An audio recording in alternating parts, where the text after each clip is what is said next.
Welcome back, brothers and sisters. Today we are going to be studying Matthew 2 verse 13 to verse 23. In the previous video we spoke about Bethlehem, we spoke about the wise men, the significance of all of that. So now we are going to carry on and speak about the escape to Egypt, what happens to all the children in Bethlehem who are 2 years and younger, and we are going to be talking about the return to Nazareth. Starting in verse 13. Now, when they have departed, behold, an angel of the Lord appeared to Joseph in a dream and said, Rise and take the child and his mother and flee to Egypt and remain there until I tell you, for Herod is about to search for the child to destroy him.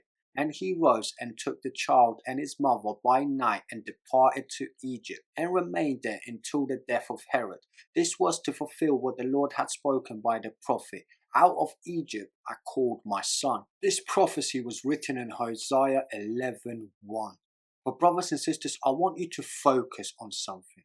I want you to focus on the faith that Joseph had in the Lord. Look what the Bible says that he did. He was instructed in a dream by the Lord to take his child and take his mother and to flee to Egypt. Brothers and sisters, I really want you to think about this. How many of you, if you had a dream and the Lord came to you in a dream and told you to take your family and run to another country as a refugee, how many people would actually listen to the Lord? And look what Joseph did. He didn't wait. He didn't think for a couple of days. The Bible says that he rose from his dream, right? He rose from the bed, took the mother and the child and departed by night.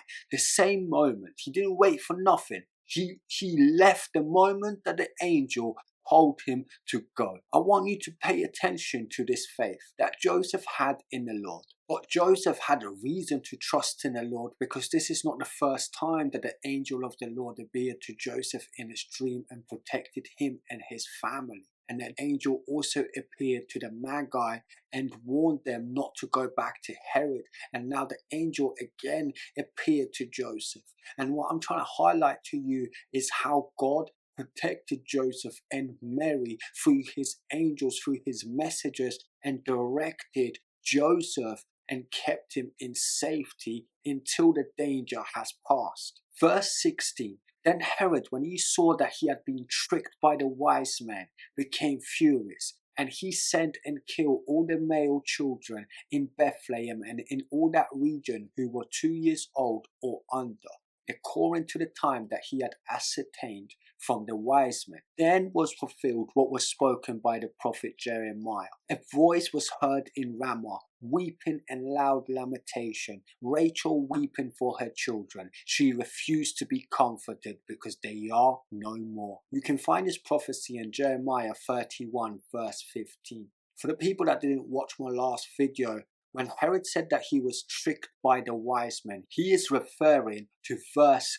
8, where he told the wise men to go and search for this child, and when they find him, to report it back to Herod so that he can also worship the child. He did not want to worship the child, he wanted to kill the child. But now that he saw that he was tricked and he didn't know who the child was, he ordered the murder of all of the males in the region of Bethlehem under the age of 2. The number of male children is unknown, brothers and sisters, but I want you to focus on something else. I want you to focus on a spiritual battle that is happening here. The King of Kings was just born. The Lord of Lords was just born. A blessing was given to this earth, brothers and sisters. A blessing was given. And what happened? Instantly the devil came to attack. Instantly the devil came to destroy. Brothers and sisters, I need you to understand, when God blesses you, the devil will come to destroy your blessings. The devil will come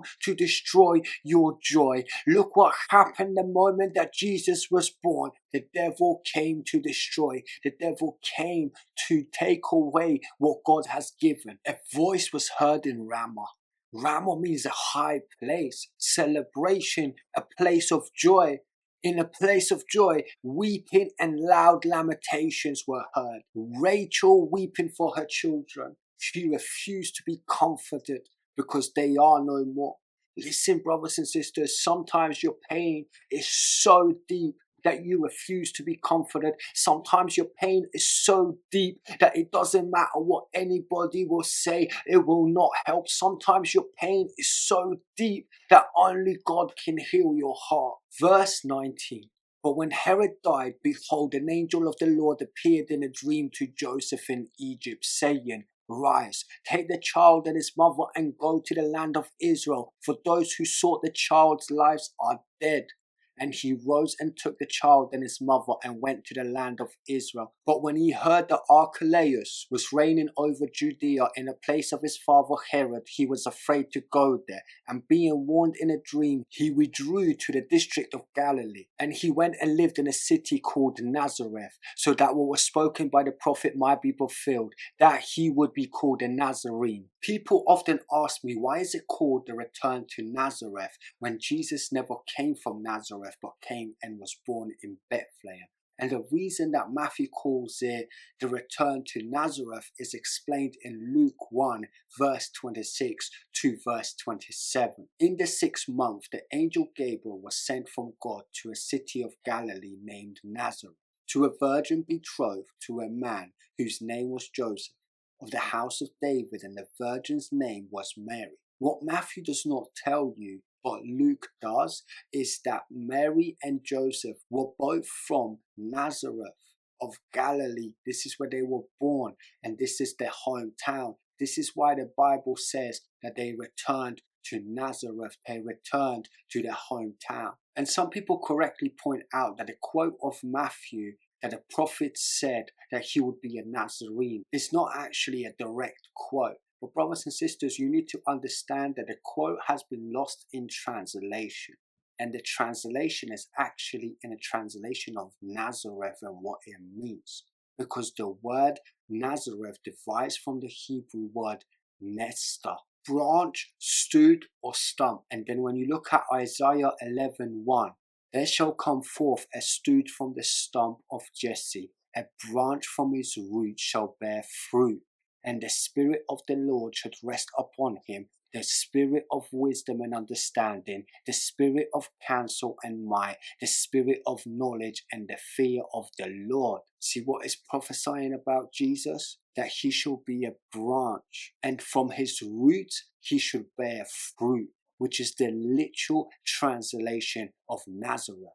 So when Matthew is saying that he would be called a Nazarene, what he is saying is the literal place and also the translation of the word, which means a root, a branch, a stump, a stood. Also, many scholars connect Nazarene to a place of humble beginnings, which is also all of the prophecies of the Old Testament that prophesy that Jesus would be of humble beginnings, that he wouldn't be a rich man, that he wouldn't be a beautiful man, that there would be nothing in his physical form that we would desire. But instead we would despise him, we would look away, he would be rejected by men. Just like Nazareth was in the middle of nowhere, rejected by men, rejected by society, not known, not rich, not famous. Look what Isaiah prophesied about Jesus in chapter 53, verse 2 and 3. For he grew up before him like a young plant,